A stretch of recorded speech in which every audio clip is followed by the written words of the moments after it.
The independent essay on the TOEFL, the second essay that you get 30 minutes for, asks you to choose a side.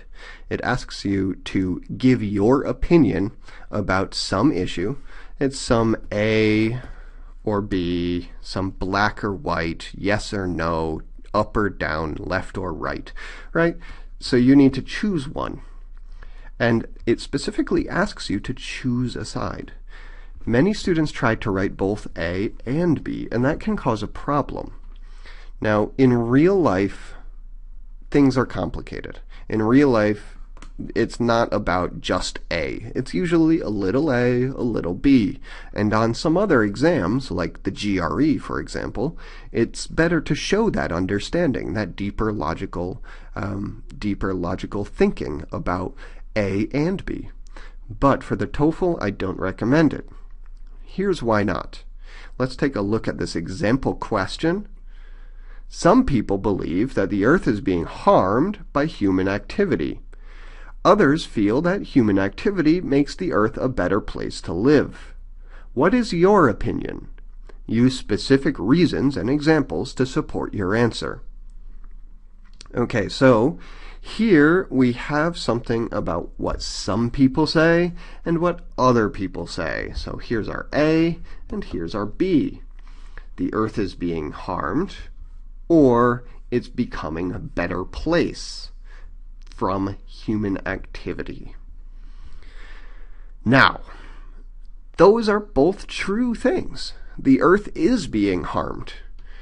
There's pollution, animals are dying. For example, soon there will be no more pandas or no more tigers, possibly.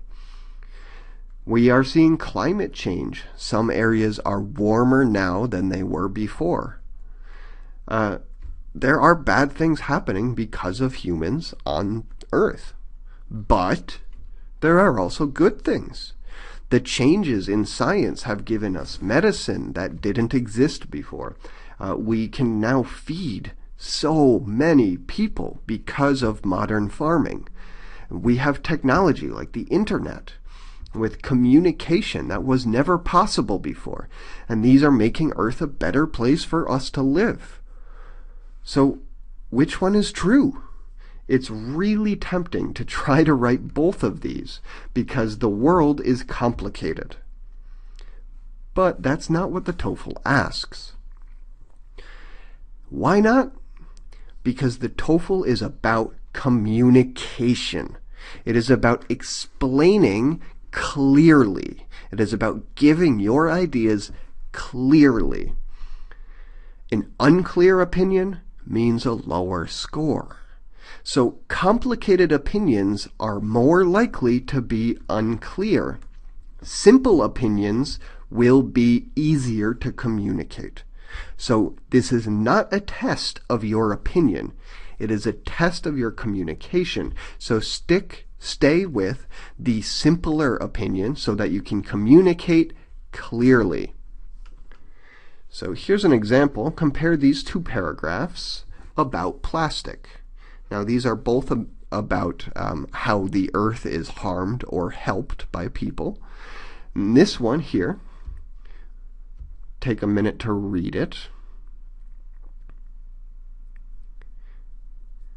Okay, so we have something that is harmful here. It harms sea life. And we also have something that is helpful. Technology, and in cars, it can save people's lives. So this is about both A and B. Now let's take a look at this paragraph.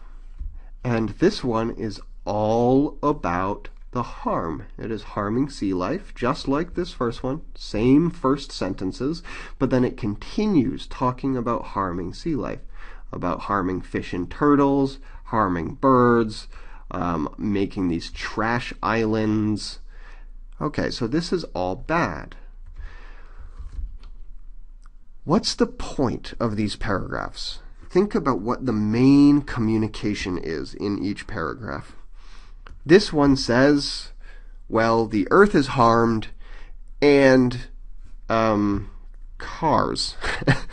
It's kind of confusing, right? To talk about both sea life and cars in such a short space.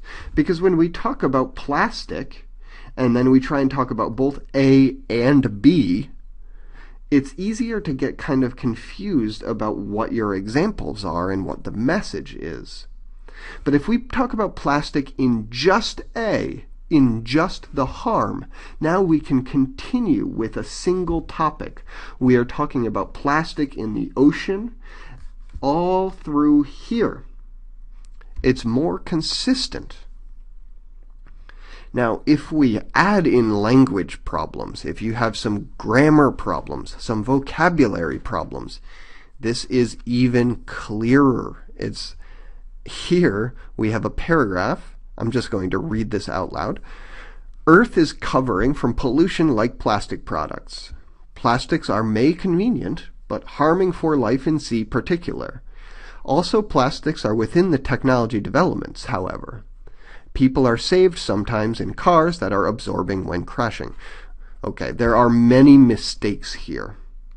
And those mistakes make it very difficult to understand how these relate. These plastics in the sea and plastics in cars.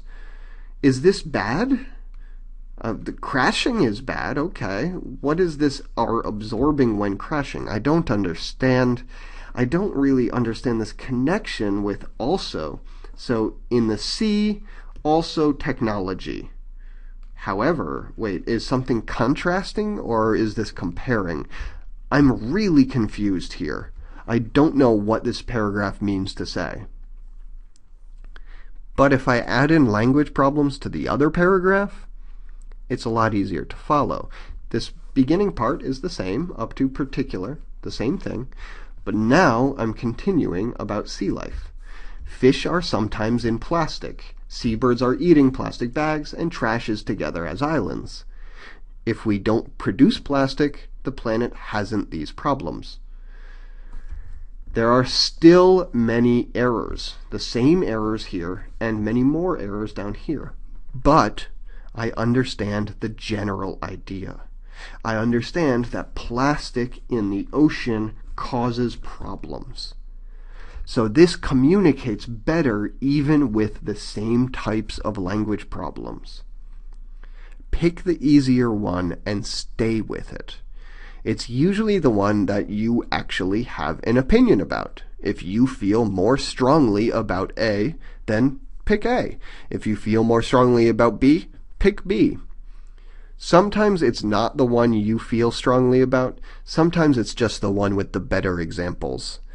If I want to talk about medicine and the internet and about cars, transportation, about food, there are so many examples I can use about how the earth is a good place for people to live now. Well, that might just be an easy essay to write, even if I think the earth is being hurt. What's most important is that you communicate. It's better than making it complex, better than making it complicated, is communicating. That is what's more important. Communication is greater than complexity.